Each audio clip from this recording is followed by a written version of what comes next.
treat this morning. We have our medieval Fight Club projectile show. Previously, you saw people slugging it out. Now, if you don't want to get that close to somebody, but you still want to kill them, these are the weapons for you. So, projectiles have a common thing. They fly through the air after energy has been imparted to into the projectiles. They are dangerous because of A, speed, and B, mass. So, we're going to be kicking off very shortly, and we are starting off with possibly the most basic weapon ever, sticks and stones. Now, don't laugh. Sticks and stones have probably killed more people than any other weapon. It's probably the first projectile used by our ancestors around the globe. Now, sometimes these were used by whole villages, including women and children, to ward off invaders. And it's left an indelible cultural memory. Remember your mother telling you, don't play with that stick, don't throw that stone, you'll poke your brother's eye out. So, hurry up, stone throwing warriors ready.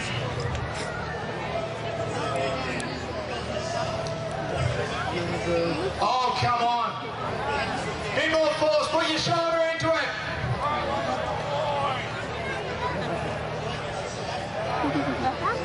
Bit harder. Let's see some holes in that straw.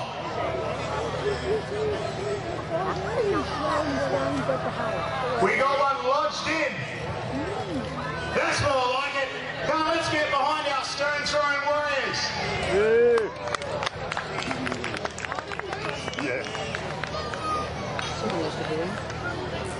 Okay, hello, we move on to sticks. Let's see if they're a little bit more deadly. We have sharpened ends.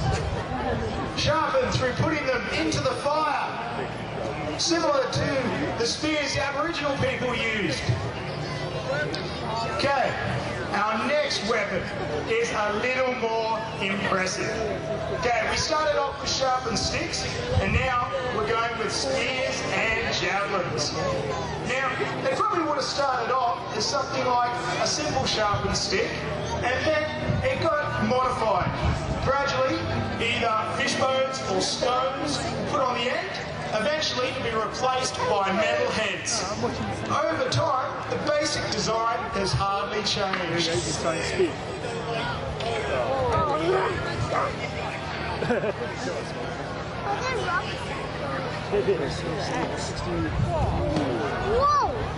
We got several hits, but now none are hanging out yet. Okay, our next weapon is called an attle-attle. It's the first true weapon system consisting of a lever and a dart. As you can see, the dart is longer than an arrow. The level arrows, this leaves more arrows, energy to be transferred into the projectile. Sorry, let me start that again. We lever it and it puts more energy into the projectile. I don't know, we'll have a look around. Oh, they're trying to do that.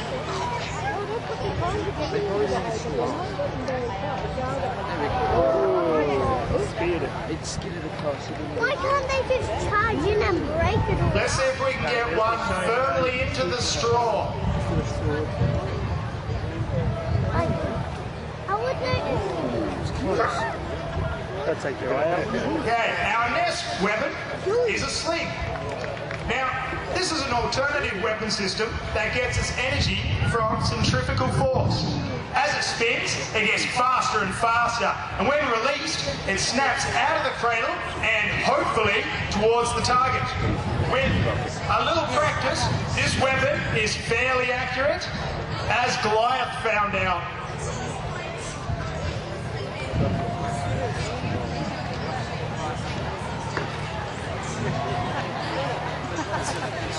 Plenty more stones where that came from.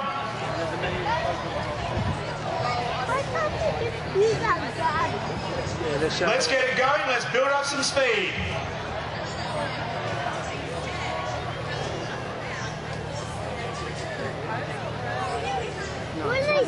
can see, it goes a fair distance. Okay, our next weapon are plumbata and darts. In some ways, this weapon resembles modern missiles, and it essentially uses gravity to impart energy into the weapon. It works by throwing forward, up and into the air, and the heavy dart near the end works its way down so that the sharp end falls towards the target. Hopefully it goes forwards, not backwards. We'll try this one again.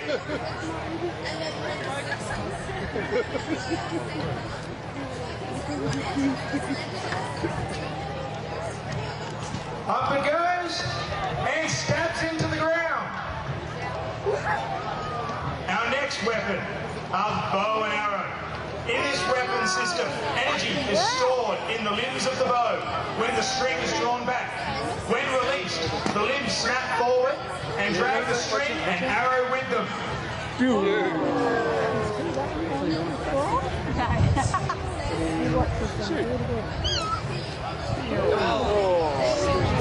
These arrows can punch straight through the hay bale. My favourite weapon is a bow, a gun. Possibly the most effective medieval weapon, it changed the course of warfare.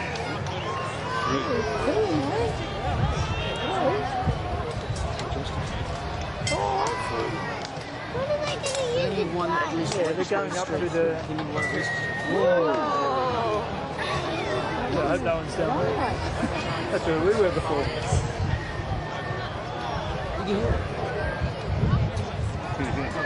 But no one died. Go and get it!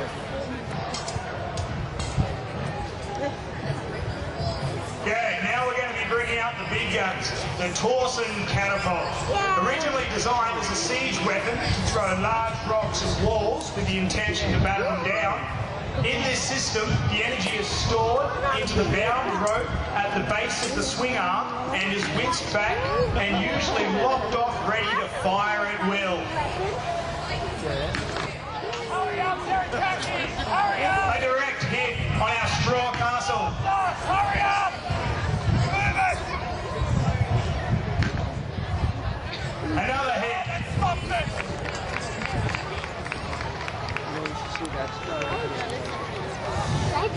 Our next weapon is the crossbow. Sorry, our next weapon is a trebuchet, also known as a mangonel. This system is known as a traction catapult. It stores the energy into the counterweight. This counterweight can take many forms. Most commonly, it's a bucket full of rocks or even people to weigh it down. The energy is transferred down the lever or swing arm and then into the sling.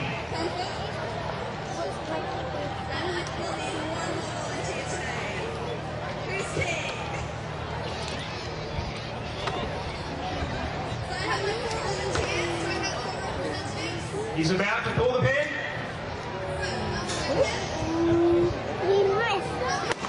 He'll adjust it to see if you can get a direct hit upon our wall. Just a little less weight.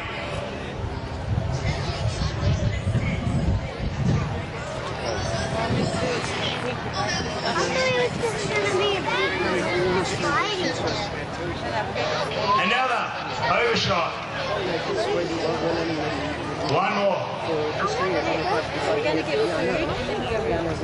Takes a few shots to work out your range, and then it can be pretty accurate.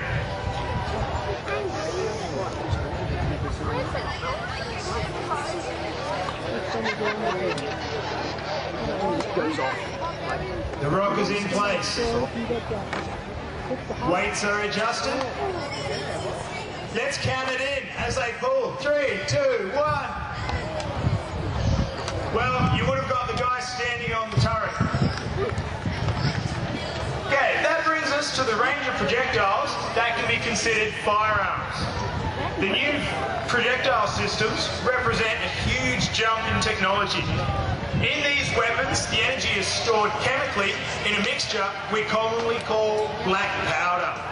They are a simple system that can be described as a tube with a ball.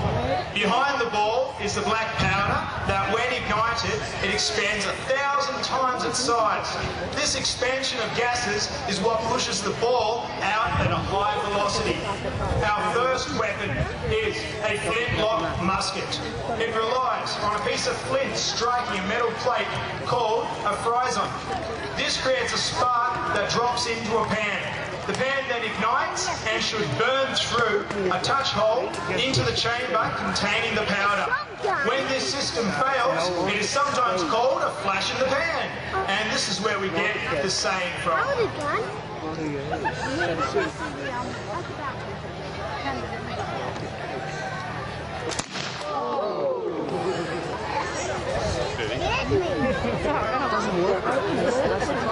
Okay, our next weapon is a percussion cap musket. Percussion caps were introduced almost 200 years ago and contained fulminate of mercury, which would flash when struck by the firing hammer. This saved effort and made the firearm much more reliable.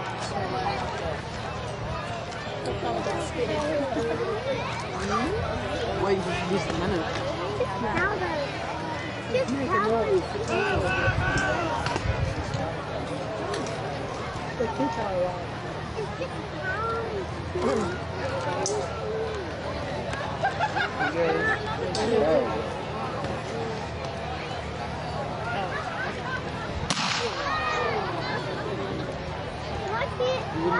Mighty explosion just from one firearm. Imagine what thousands would have sounded like.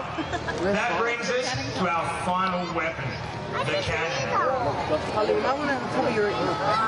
The design and use of a cannon has actually been around a lot longer than muskets.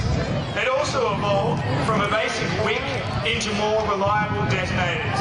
The main advantage of a cannon is purely the size and mass of the projectile that can be shot.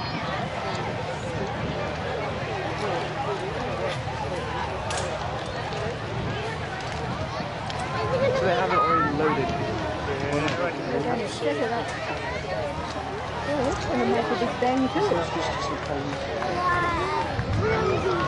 Yeah, probably. You might have to put the fingers over it.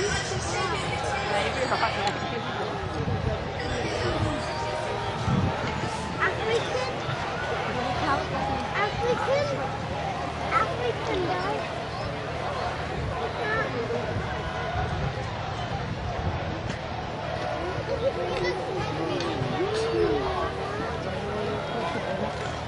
Okay, people, you might want to put your hands over your ears. It's going to be a loud bang. Hopefully they can stand back. Hopefully it doesn't go back.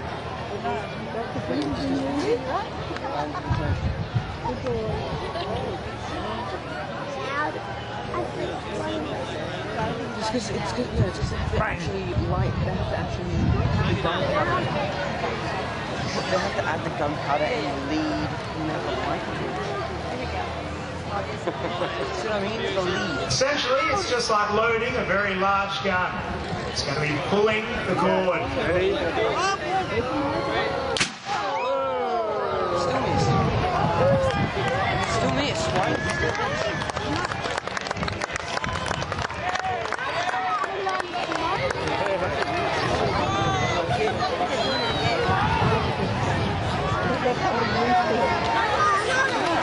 We do one more?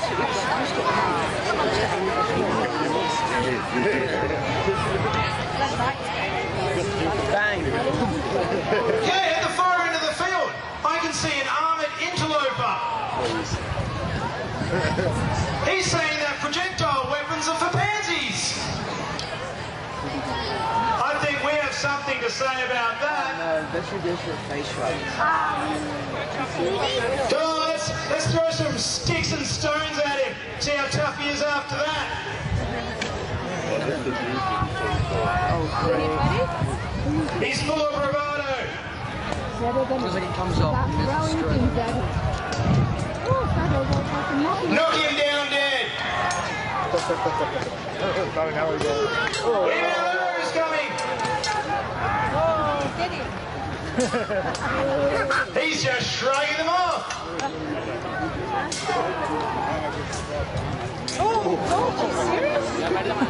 We'll have to try something a little heavier against this guy. Like what?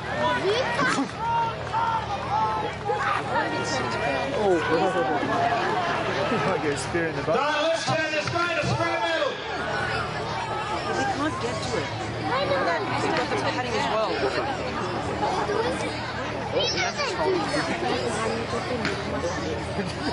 Direct hit from the catapult. Oh, that knocks some of the stuffing out of him. Don't you want they bring? Yeah. I don't know how many more he can take like that. Now let's get behind our valiant knight. It's missing him. It's missing him. He's still coming forward against all better judgment. Those socks. The cannon's got stuff socks in it. Put him out of his misery. Push him back.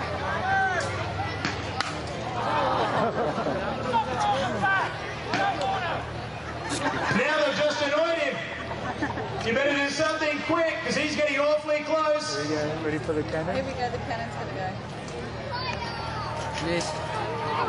Direct hit.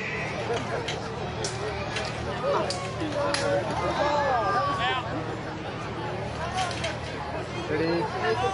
Set. And that's the end of him.